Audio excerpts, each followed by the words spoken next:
Boa noite a todos. Boa noite. E que Jesus nos abençoe sempre esse nosso propósito de renovação através do estudo, mas sobretudo pela prática do seu Evangelho.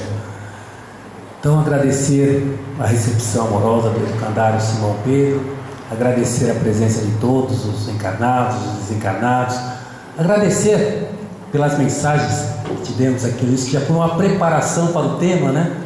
Poema divino, já basicamente está toda ali a nossa exposição. Então, o tema da USE, nós estamos representando a USE, União das Sociedades Espíritas de Santo André, e o tema desse mês é ligar-se a Deus.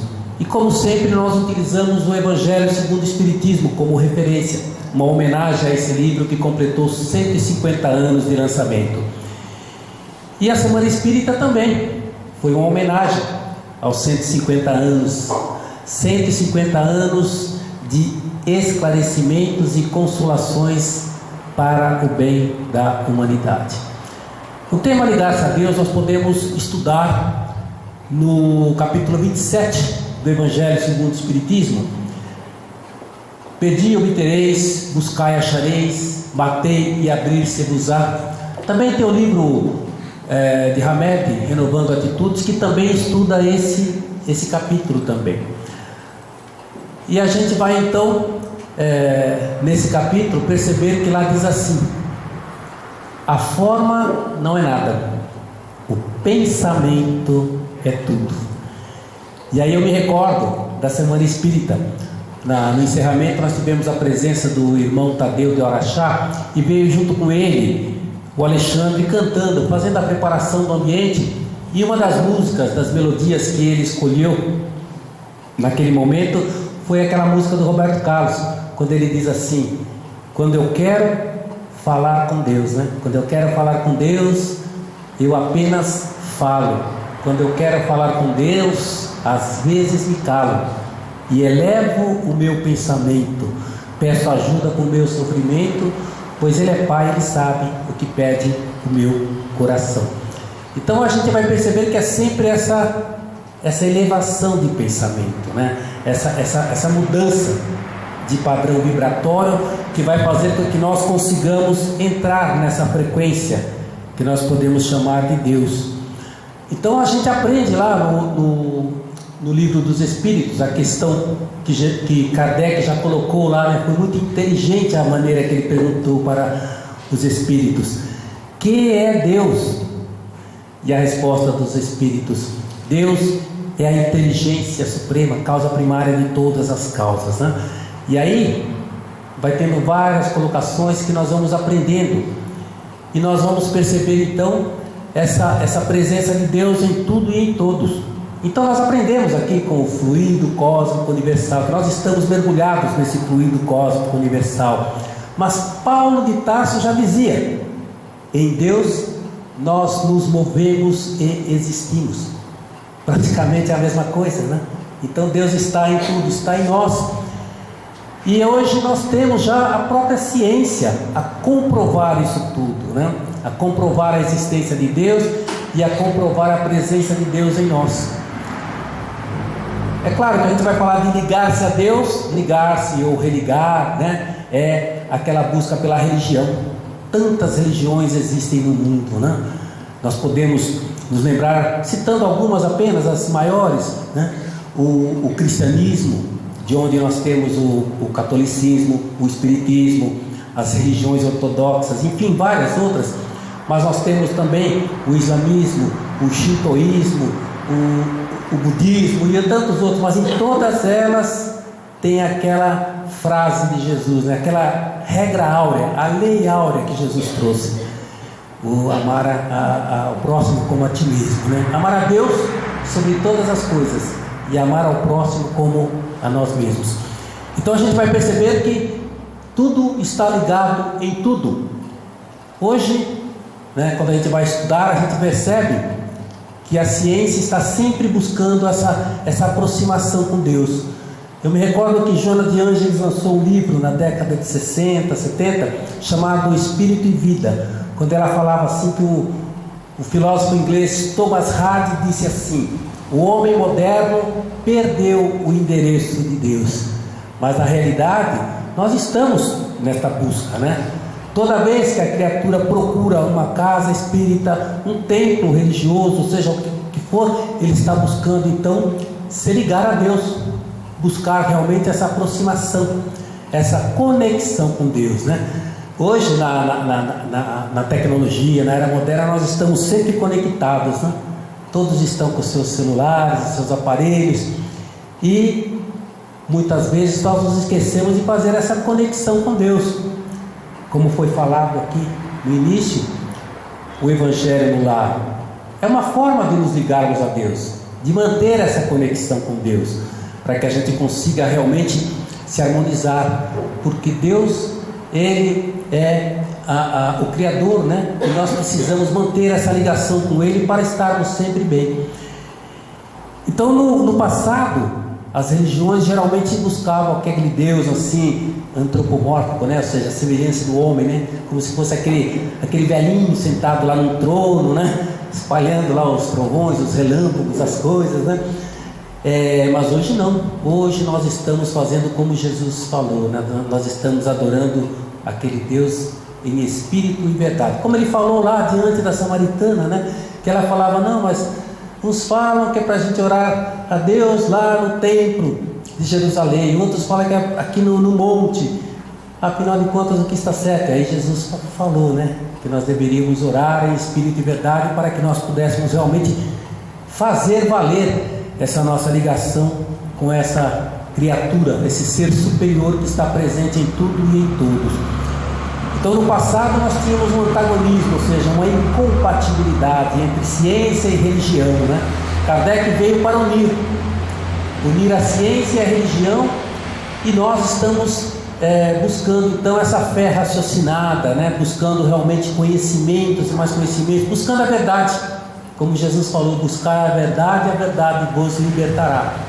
Mas Jesus também falou: buscai em primeiro lugar o reino dos céus e a sua glória, que o resto vos será dado por acréscimo. E ele acrescentou que o reino de Deus está dentro de nós. E depois ele falou mais ainda: vós sois deuses, tudo o que eu faço vós podeis fazer e muito mais. Olha que coisa. Então na realidade ele já estava dizendo que Deus está dentro de nós, e hoje a ciência comprova isso. No passado falava-se que para a pessoa ter assim um sucesso na sua vida, seja profissional, seja o que for, ela teria que ter o QI elevado, né? O quociente intelectual ou de inteligência. Depois Daniel Goleman chegou e trouxe o QE lá, o quociente emocional, para que a pessoa pudesse realmente se harmonizar, se asserenar, se tranquilizar. E depois disso também veio Dana Zohar, né, uma outra estudiosa do assunto, e trouxe o QS, o quociente espiritual. E até todos falam, Divaldo cita nas suas palestras, que já existem pesquisadores, cientistas, que eles descobriram o ponto de Deus nas criaturas, né? Então, quando se fala de ciência, de física quântica, aliás, teve até uma exposição aqui, né, sobre física quântica, que estuda então as partículas, né? Que parte para o estudo assim do átomo e todo o que se deriva daí, né? Que a gente já sabe, já não é mais aquela concepção de antigamente. A gente vai perceber que todos nós somos partículas e somos energia. Paulo de Tarso dizia que nós devemos atentar mais para as coisas que não se veem do que para as coisas que se veem, porque as coisas que se veem são temporais, passageiras, e as coisas que não se veem são eternas. Olha que colocação. Agora a gente percebe isso quando a gente começa a estudar, por exemplo, as obras de André Luiz, né? Quando a gente vai ver ele explicando, né? André Luiz passando em algumas regiões, e ele de repente ele consegue plasmar em si, né? Colocar em si luz, e depois só com o pensamento ele tira e vê determinadas regiões que ele fala: mas como? Eu nunca imaginava que existia tudo isso. Não, e aqui é uma extensão da Terra. Aí a explicação que dão para ele: os nossos sentidos, né, são muito limitados. Nós temos 5 sentidos e a gente não vê tudo. Precisamos até do óculos, né, ou do binóculo, ou da lupa, sei lá. E no entanto, é muito pouco ainda. Então ele vai falando, né, de todas essa ligação que há entre tudo e todos, né? E quando eu falei então do capítulo 27, que fala da prece, da oração, dessa maneira de nos aproximarmos de Deus, lá diz que o pensamento é tudo, a forma não é nada. Aí eu me recordo de algumas historinhas. Conta-se, né, acho que todos conhecem aquela história do homem que ia todo dia na igreja rezar, né? E aí ele entrava e rapidamente saía. Aí o padre ficou assim, curioso, né? E foi perguntar para ele: escuta, senhor, o senhor entra todo dia aqui, e o que o senhor faz que o senhor sai tão rápido que você não sabe o que é? Eu venho fazer minha oração. Aí eu chego diante do altar e eu falo assim: oi Jesus, aqui é o Zé, tudo bem? E vou embora. Aí é o suficiente para mim. Aí diz que esse senhor ficou doente, estava no hospital, e aí ele contagiou todas as pessoas com a sua energia, com a maneira, né, que ele agia. E aí então a enfermeira falou para ele: olha José, você falou que ia vir alguém te visitar, mas a cadeira está sempre vazia. Ele falou assim: não, todo dia vem alguém aí. Ah é? Quem é que vem? Eu não vi ainda. Eu falei: não, é que todo dia chega uma pessoa e fala assim para mim: oi José, tudo bem? É Jesus. E vai embora. Quer dizer, é a ligação, né? Então a gente vai perceber que não há essa necessidade, né, de palavras, disso, daquilo. O pensamento para fazer essa ligação. É claro que muitas vezes a gente vai se necessitar de uma espiritualidade do nosso lado, dos nossos anjos de guarda, de fazer aquela corrente, né, que vai assim, aqueles espíritos vão interceder por nós, inclusive chegando lá a Maria de Nazaré, a Jesus mesmo, até chegar a Deus. Mas essa ligação, como a música lá do Roberto Carlos, essa ligação existe pelo nosso pensamento. Tem uma outra historinha interessante lá de Leon Denis. Ele escreveu uns livros, vários livros, né? E um deles ele colocou que tinha um padre chamando todos os fiéis para irem rezar. Aí quando ele chega para um homem assim, ele fala assim: vamos lá, vamos orar. E o homem diz: agora eu não posso. Por que não? Porque agora eu vou arar. Aí o padre disse: muito bem, porque arar também é orar. Ou seja, Deus está em tudo, está em todos. Khalil Gibran Khalil, ele disse isso naquele livro do Profeta, quando ele traz todas as mensagens, fala dos negócios, fala dos filhos, fala de tudo. Aí chega ao final, uma pessoa pergunta para ele assim: então, você não vai nos falar da religião? Aí ele fala assim: mas eu não tenho falado até agora, eu só falei da religião, porque nós somos um templo vivo, né? Então nós não podemos separar: isso aqui é para Deus, isso aqui é para mim, isso aqui é para o meu corpo, isso aqui é para o meu espírito. Nós temos que levar Deus conosco, né? Onde estivermos, com quem estivermos. E aí não vamos procurá-lo, né? Como diz lá Leon Denis, né? Que nós não devemos procurar Deus nos templos de pedra e de mármore, que nós devemos procurar Deus na natureza, né? Em tudo o que está aí, né? Então Deus está em tudo e em todos.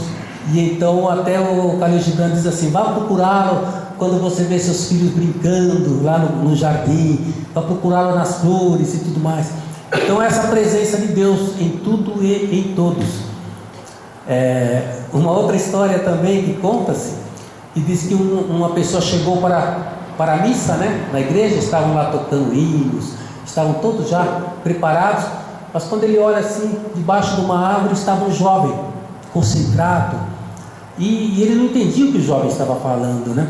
Aí ele foi chegando mais próximo e ele percebeu que o jovem estava recitando alguma coisa.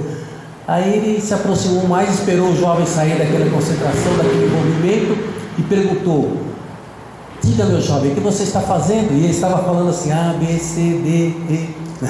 Aí eu falei: não, sabe o que é? Eu queria ir para a missa, só que eu não tenho tempo, porque eu tenho que cuidar aqui das ovelhinhas, né? E eu também não sei rezar aquelas rezas bonitas que vocês fazem lá na igreja. Então eu sei que Deus sabe das minhas necessidades e Ele vai atender as minhas necessidades.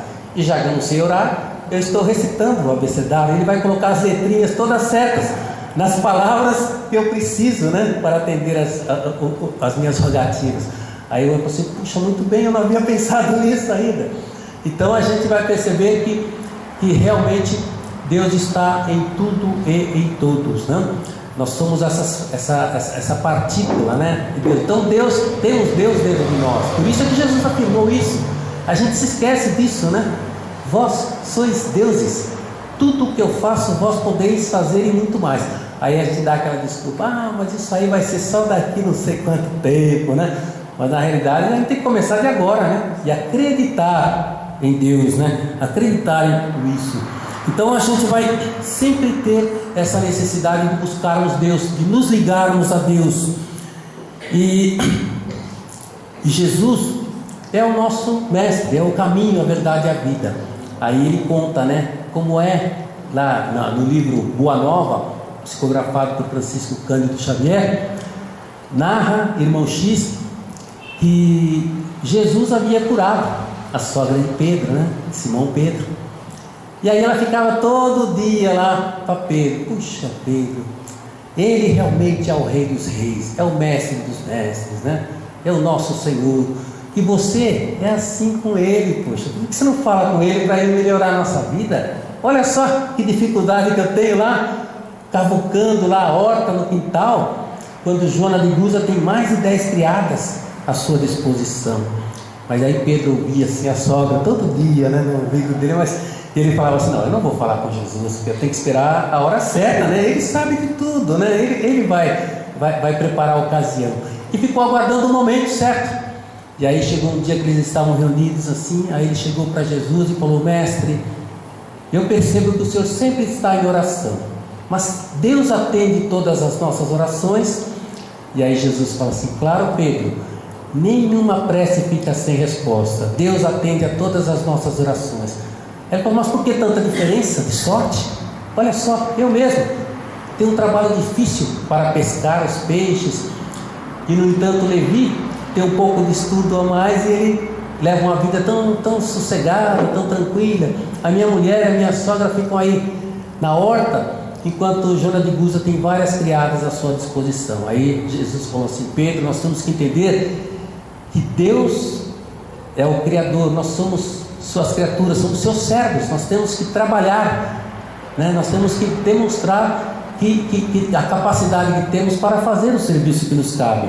Você acha que Joana de Guza vai ficar eternamente nessa vida? E você mesmo, hoje você é um pescador de peixes, amanhã você vai ser um pescador de almas, e vai fazendo várias colocações assim. Mas Pedro não estava ainda muito satisfeito, né? Aí ele falou assim: mas parece que eu não estou sendo atendido nas minhas rogativas. Aí Jesus falou assim: bom, mas então você está rogando pelos seus caprichos, né? Porque se você rogar realmente pelo bem da coletividade, para ter esforço, ter a força, né? A determinação para vencer todas as dificuldades, você vai sair melhor da oração. E aí Jesus vai fazendo várias colocações, eu estou sintetizando rapidamente, mas é uma mensagem muito bonita lá do livro Boa Nova. E aí então, alguns que estavam em volta assim, pegaram e falaram assim: então Senhor, ensina-nos a orar. Foi aí então que Jesus trouxe aquela prece mais concisa, né? Aquela prece mais profunda que todos nós fazemos, né? Diariamente. Então o Pai Nosso, quando ele trouxe lá: Pai Nosso que estás nos céus, santificado seja o vosso nome. E ali, o irmão X vai explicando todos os itens, né? Daquela ligação que Jesus nos trouxe. Então a gente vai perceber essa necessidade de realmente nos ligarmos a Deus, de realmente buscarmos na oração, na prece, essa maneira de estarmos sempre ligados a Deus, e que Deus está conosco, né? É como aquela história do filho pródigo, né? O filho pródigo, o que aconteceu? Ele se distanciou de Deus, né? Mas depois ele teve o quê? Ele teve que se ligar a Deus de novo, ele teve que retornar. Ele pediu, logicamente pelo livre-arbítrio o pai lhe deu a herança, a parte que ele cabia. E o que ele fez? Ele pediu, recebeu. E aí ele foi buscou, né? Aquilo que ele quis, aquelas novidades, saiu, né? Gastou tudo que tinha, né? E depois ele percebeu que ele estava numa situação difícil. Aí ele caiu em si e falou: não, eu vou voltar lá na casa do meu pai, vou bater na porta da casa dele lá e vou falar para ele: Pai, pequei diante do céu e diante de ti, né? Perante o céu e diante de ti. Não sou digno de ser chamado seu filho, mas me tratai como um dos seus trabalhadores. Porque até os trabalhadores daquele homem estavam com uma vida melhor que a dele. E aí então, quando ele chega, o pai está assim, todo contente, recebe. Tem um recado aqui, um Fiesta vermelho em frente da garagem, CKY 9901 ou CKX? Não? Então, aquele pai recebeu de braços abertos, né? E é assim também que Deus nos recebe. Nós, como filhos pródigos, nós estamos sempre buscando voltar para Deus, né? E aí a gente percebe que Ele nos recebe com compaixão, né? Com misericórdia. Então nós todos estamos sempre buscando essa conexão com Deus, com a espiritualidade. Eu me recordo que eu li uma vez o livro de Miguel Ribes, né? Que falava sobre o espiritismo e tinha mais ou menos algumas colocações, e eu escrevi alguns versos dizendo assim: quem conhece essa doutrina, seja o indivíduo que for, religioso, ateu ou até livre pensador, reconhece a mão de Deus nas obras do Criador, né? Aos seus olhos vê-se abrir vasto campo de lições que o levam a prosseguir sempre em investigações, né? É tanto poder e bondade, né? A irradiar tanta beleza que vemos a mão de Deus olhando para a natureza, né? Então aí vai falando assim: perante Deus o espírita deve sempre se portar com gratidão infinita e como bom filho o amar. Eu comentei do Leon Denis, tem uma frase que ele coloca num dos seus livros, eu acho que é Depois da Morte, que ele diz assim: tende como templo o universo, como altar a consciência, como lei a caridade, por imagem Deus e por religião o amor. E aí a gente vai perceber que a própria doutrina espírita ela pede isso de nós, né? Lá no capítulo 15 a gente vai perceber que Kardec não falou fora da igreja não há salvação, fora da verdade não há salvação, ou fora do espiritismo não há salvação. Ele falou: fora da caridade não há salvação. Então a gente vai perceber que essa caridade está sempre presente, né? Essa colocação da caridade. Joana de Ângeles diz que o amor é a alma da vida e a caridade é a vida da alma. Então a gente tem que buscar fazer algo, né? Diz que Deus ajuda o homem pelo próprio homem. Então, em todas essas ligações que fazemos, que o capítulo 27 nos fala que é sempre pela ação do pensamento, né? Essa coisa de estarmos ligados, né? Eu estou falando rapidamente assim, mas quem for estudar, principalmente quando se fala os resumos da física quântica, que fala das ondas, fala das frequências, até ele pergunta: será que são ondas ou são campos magnéticos que se formam, né? E aí a gente vai perceber que cada espírito ele vem numa frequência, numa onda, né? E a gente não consegue muitas vezes ver, né? Ou até ouvir, porque nós não estamos sintonizados, nós não temos essa condição ainda, né? Mas se nós realmente sintonizarmos, a gente vai perceber a presença de Deus em tudo. Então a prece, ela pede isso de nós, que nós façamos a elevação do nosso padrão vibratório, né? A elevação dos nossos pensamentos.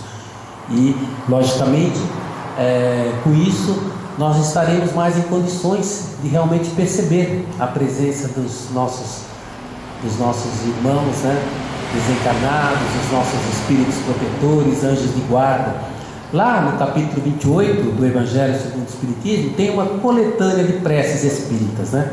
Só que aquilo lá ele diz que é só para que a pessoa se fixe em alguma coisa, porque não há necessidade, como eu falei, né, da prece. Porque você está numa casa espírita se envolvendo nas tarefas e tudo mais, você já está, né? É o orar e arar, né? Está trabalhando, está fazendo, já está ligado. Aí de repente a pessoa fala assim: poxa, você podia fazer a prece? Ou a prece inicial, ou a prece final. A pessoa: e agora? Dá aquele branco, a pessoa fica desesperada, né? O que eu vou falar? E no entanto a gente sabe que é isso, né? É só falar com Deus, né? Às vezes nem dizer nada, né? Só se ligar, né? Então aí a gente vai perceber que é muito mais fácil. E é claro, com a prece nós podemos pedir, louvar e agradecer. Invariavelmente a gente sempre pede, né? Mas a gente tem que começar a agradecer mais, a ter mais essa gratidão e realmente procurar realmente perceber esse Deus em tudo e em todos, né? E para que a gente perceba é só olhar para a natureza, para tudo que está à nossa volta, né? Tudo que ocorre, a gente vai ver a presença de Deus em tudo e em todos. Então a gente vai perceber a necessidade. Muita gente fala assim, não, lá no capítulo 27 fala aqui da eficácia da prece, nem precisa pedir nada, porque Deus já sabe de tudo, né? Mas é uma maneira da gente se predispor, né? Se modificar. Como vamos para um tratamento, né? Uma cabine de passe, receber um passe. O passe é prece, concentração e doação. É lógico, ele depende sempre daquele fluido animal, né? Da transmissão de energias e tudo mais. Mas a pessoa também tem que se ligar, né? Tem que se preparar, tem que fazer algo, né? Pedir, buscai e achei. Pedir, buscai e bater, né? São imperativos. O que o imperativo pede da gente? Ação, né? Eu me lembro que André Luiz, quando ele chegou lá no plano espiritual, lá no umbral, depois de muito tempo, ele foi reclamar. Quando ele foi resgatado, né? Aí ele falou assim, poxa, até no momento que ele estava com Lísias, né? Ele falou, não entendo, eu chorava, orava, não via nada, nem uma luzinha, nada, não via ninguém me ajudar. O que acontecia, Lísias? Aí Lísias falou assim, puxa, André, no dia que você orou com toda a sua alma, seu choro era diferente, né? Aí ele falou assim, então, André, não te esqueças, né? Que Deus, né? O nosso Pai, Ele nos atende nesse momento em que nós nos elevamos, né? Que nós passamos para esse estado mais vibratório, mais elevado, né? Do pensamento. Aí você mesmo, você está falando que quer ver sua mãe. A mãe de André estava num plano mais elevado. Aí então se você orar, né? Pedir, desejar, você vai ver que ela virá. Porque aí ele começou, eu quero que a minha mãe, eu desejo que ela venha, eu desejo que ela venha. Ele falou assim, não, André, não é assim. Quando alguém deseja algo ardentemente, já se encontra a caminho da realização. Mas para isso é preciso atender 3 requisitos: querer, saber querer e merecer. Ou seja, vontade ativa, trabalho persistente e merecimento justo. Então aí ele se acalmou mais, né? E voltou lá ao aprendizado junto com todos, né? E aí naquele momento ele iria participar da oração coletiva lá em nosso lar, né? Que era feito sempre no crepúsculo, né? E aí ele via assim, quando as pessoas começaram a mentalizar, e aí ele via até um coração azul, né? No alto, formado pelas energias de todas as criaturas. E se a gente for ver as obras de André Luiz, em todas as obras tem alguma coisa da prece, né? Todos fazem essas vibrações, essas orações para manter essa ligação, né? Então, a gente vai falar da física quântica, das partículas. Tem estudos aí, tem o japonês lá, o Masaru, acho que é Inamoto, ele fez assim, estudos com a água, né? Quando ele congelou a água, num momento assim, com uma melodia, uma prece, com as palavras assim, bem difíceis, né? Enfim, e mostrou as diferenças que existem. Então, ou seja, a própria água, né? A estrutura molecular da água, ela se modificava diante disso. Então imagine nós que somos, né? Corpo, espírito e matéria, na matéria nós temos 70% de água. Então nós também vamos nos envolver em tudo isso, né? Então, sempre quando vamos aprender a falar de Deus, nós temos lá no universo Deus, Espírito e matéria. Mas Ismael, quando ele trouxe a sua bandeira para o Espiritismo, ele colocou Deus, Cristo e caridade. Através da caridade nós passamos por Jesus e chegamos a Deus. Então, ao encerrarmos a presente exposição, caridade está presente, né? Se formos a lembrar a prece de Cáritas, ele fala: Deus nosso Pai, que sois todo poder e bondade, né? Dai a força aos que passam pela provação, dai a luz ao que busca a verdade, ponde no coração do homem a compaixão e a caridade. Então eu vou encerrar lembrando uma mensagem de Irene de Souza Pinto, psicografada por Francisco Cândido Xavier, que ela diz que Deus nos abençoa sempre. E ela diz assim: Deus te abençoe o gesto de carinho, alma da caridade branda e pura, pela migalha de ventura aos tristes do caminho. Deus te abençoe a refeição sem nome que trazes cada dia aos cansados viajores da agonia que esmorecem de fome. Deus te abençoe a roupa restaurada com que vestes contente a penosa nudez de tanta gente que vagueia na estrada. Deus te abençoe a bolsa da esperança que abres a sós sem que ninguém te espreite para a gota de leite destinada à criança. Deus te abençoe o pano do lençol com que envolves em doce cobertura os cansados viajores da amargura que vivem à distância do sol. Deus te abençoe por onde fores e te conserve as luzes em que apagas, removes ou reduzes os problemas, as aflições e as dores. Deus te abençoe a fala humilde e santa com que aplacas a ira do escárnio, da calúnia, da mentira, na frase que perdoa e que levanta. Caridade, que o teu nome ressoe pleno de amor profundo, e por tudo que fazes neste mundo, Deus te guarde e te abençoe. Então que Deus nos abençoe sempre, esse nosso propósito de renovação através do estudo, mas sobretudo pela prática do Evangelho de Jesus. Que assim seja, graças a Deus.